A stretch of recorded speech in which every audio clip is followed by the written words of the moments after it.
નમસ્કાર મિત્રો, સાબરકાંઠા જિલ્લાનું ઐતિહાસિક નગર ખાસ તો જાણીતું છે એના ગઢના લીધે. અજય ગણાતા ઈડરના ગઢ એ જીતનું પ્રતીક છે.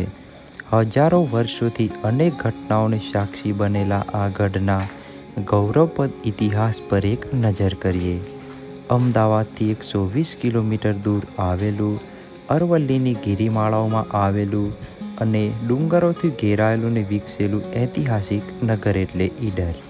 ભારતમાં જાણીતું આ નગર જો કોઈ વિશિષ્ટ ઓળખ હોય તો તે છે તેની શિલાઓ. પથ્થરોની વિશાળ શિલાઓ વચ્ચે અડીખમ ઊભું રહેલું શહેર એટલે ઈડર. ઉનાળામાં ધગધગતું શહેર એટલે ઈડર. સાબરકાંઠા જિલ્લામાં સૌથી વધુ પ્રાચીન સ્થાપત્ય ધરાવતું શહેર એટલે ઈડર. વિશાળ શિલાઓને લીધે ઈડર અત્યાર સુધી અજય એટલે કે જીતી ન શકાય તેવું ગઢ હતું. તો મિત્રો અહીંયા આવેલ છે ઝરણેશ્વર મહાદેવ મંદિર, જેમાં મિત્રો 12 માસ તમને અહીંયા એક ઝરણું વહેતું જોવા મળશે. ગમે એટલી મિત્રો ગરમી કેમ ના હોય, તમને અહીંયા સરસ મજાનું શીતળ જળ અવિરત વહેતું તમને જોવા મળશે. તો મિત્રો ઈડરિયા ગઢ પર તમે આવશો એટલે સૌ પ્રથમ તમને મિત્રો આ ઝરણેશ્વર મહાદેવ મંદિર જોવા મળશે. તો અહીંયા જોઈ શકો છો ઘણી બધી સૂચનાઓ છે. તમારા પગરખા તમારે બહાર કાઢીને આ છે મિત્રો, તમે જોઈ શકો છો તે સમયનો જૂનો ધૂણો છે. અહીંયાથી જવાય છે મહાદેવ મંદિરનું જે ઝરણું અવિરત વહ્યા કરે છે તે જોવા માટે. તો મિત્રો તમે આ જોઈ શકો છો, આ પૂરી જગ્યા મિત્રો કુદરતી રીતે મિત્રો નિર્માણ પામેલી આ જગ્યા છે. તમને ઉપર બધી જ જગ્યાએ મિત્રો મોટી મોટી પથ્થરોની શિલાઓ જોવા મળશે. તો તમને બતાવો મિત્રો જે ઝરણું ચાલે છે તે આવતો હશે. તમે આ જોઈ શકો છો, અહીંયાથી જઈ રહ્યું છે પાણી. આ મિત્રો ઉપરથી કુદરતી રીતે જ મિત્રો આ પાણી આવી રહ્યું છે અત્યારે, તમે જોઈ શકો છો.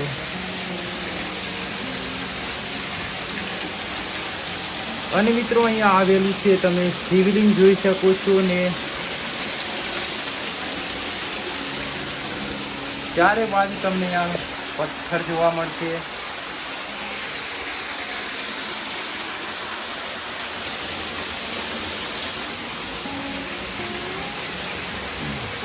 સમુદ્રની સપાટીથી 195 મીટર એટલે કે 639 ફીટની ઊંચાઈએ આવેલ ઈડરનો ગઢ અનેક પ્રાચીન સ્થાપત્યો જાળવીને બેઠો છે.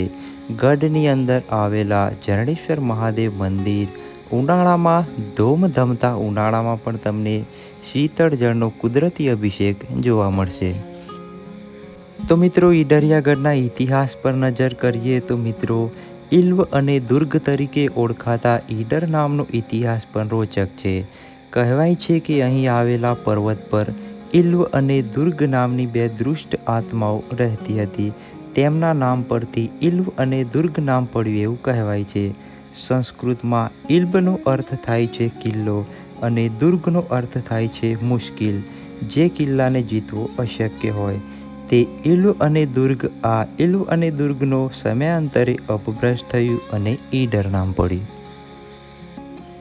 એક લોકવાયકા પ્રમાણે ઈસવીસન 2742 પૂર્વે મહાભારત કાળમાં હસ્તિનાપુર રાજા દુર્યોધન રાજ કરતા હતા. ત્યારે ઇલ્વ દુર્ગની ગાદી પર વેણી વચ્છરાજ રાજ કરતા હતા. વેણી વચ્છરાજના માતા જ્યારે સગર્ભા હતા ત્યારે ગરજ નામના પક્ષીરાજ તેમને ઈડરના ડુંગરોમાં લાવેલા અને અહીં વેણી વચ્છરાજનો જન્મ થયેલો. મોટા થયા બાદ તેમના વિવાહ એક નાગકન્યા સાથે થયા હતા અને તેમણે પાતાળલોકમાં સમાધિ લીધી હતી. તેની યાદમાં આજે પણ વેણી વચ્છરાજ ડુંગર આવેલો છે. અહીંના એક કુંડમાં હિમાલયમાં થતી ટાઢોળી નામની દુર્લભ વનસ્પતિ પણ જોવા મળે છે. મિત્રો ઈડરિયા ગઢ સાથે એક બીજો રોચક ઇતિહાસ પણ જોડાયેલો છે.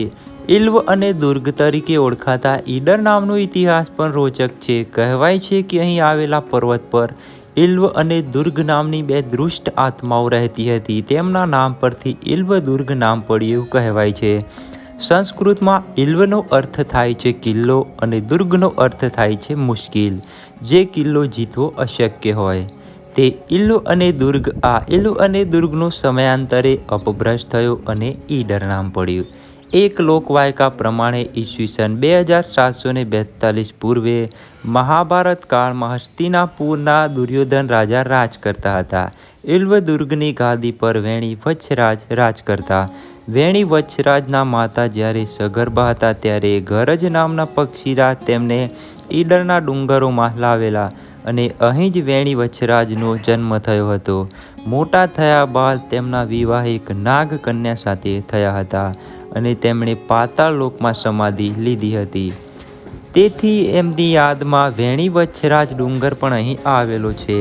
એક હિમાલયમાં થતી ટાઢોળી નામની દુર્લભ વનસ્પતિ પણ અહીંયા થાય છે. મિત્રો, ઈડર પોતાનો ભવ્ય ઇતિહાસ અને સાંસ્કૃતિક વારસો આજ દિન સુધી સાચવીને રાખ્યો હોય તેવું તેના સ્થાપત્ય પરથી જણાય છે. અહીં પ્રાચીન મંદિરો છે, ખંડેરો છે, મૂર્તિઓ છે, સુશોભિત વાવો છે અને તળાવો આ બધાની સાક્ષી પૂરે છે. મિત્રો, ઈડર શહેરમાં આવેલા ઈડરગઢ અને ઈડરગઢની બાજુમાં આવેલું સૌથી ઊંચા ડુંગર પર બનાવવામાં આવેલું રાણી રૂઠીનું માળિયું 1573માં બનાવવામાં આવ્યું હતું.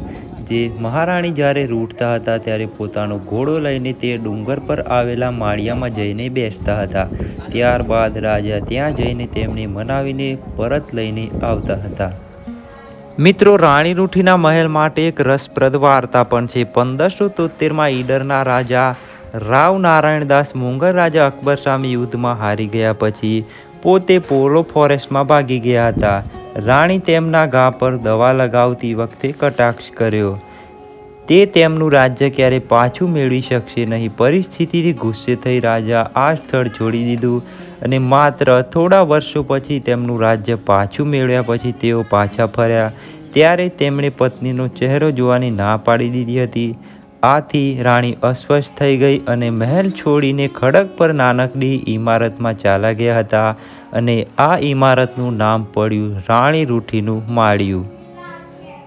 મિત્રો, ઈડરિયા ગઢ સાથે બીજો પણ રોચક ઇતિહાસ જોડાયેલો છે. ઈડરના છેલ્લા રાજા દૌલતસિંહના પત્ની મા અંબામાં બહુ જ આસ્થા રાખતા હતા. તે નવરાત્રિ દરમિયાન એક એવી ટેક રાખતા હતા કે ખેડબ્રહ્મામાં આવેલા મંદિરમાં મા અંબાની આરતી બાદ પોતે ઉપવાસ છોડતા હતા. નવરાત્રિ દરમિયાન રાણી એક ટાઈમ ભોજન કરતા હતા અને એક ટાણું જમતા હતા. રાત્રિ દરમિયાન માતાજીની આરતી ઈડરથી 30 કિલોમીટર દૂર આવેલા ખેડબ્રહ્મામાં એટલે કે નાના અંબાજીમાં મંદિરમાં રાત્રિ આરતી બાદ પોતે પોતાનું ભોજન કરતા હતા. એવી ટેક હતી.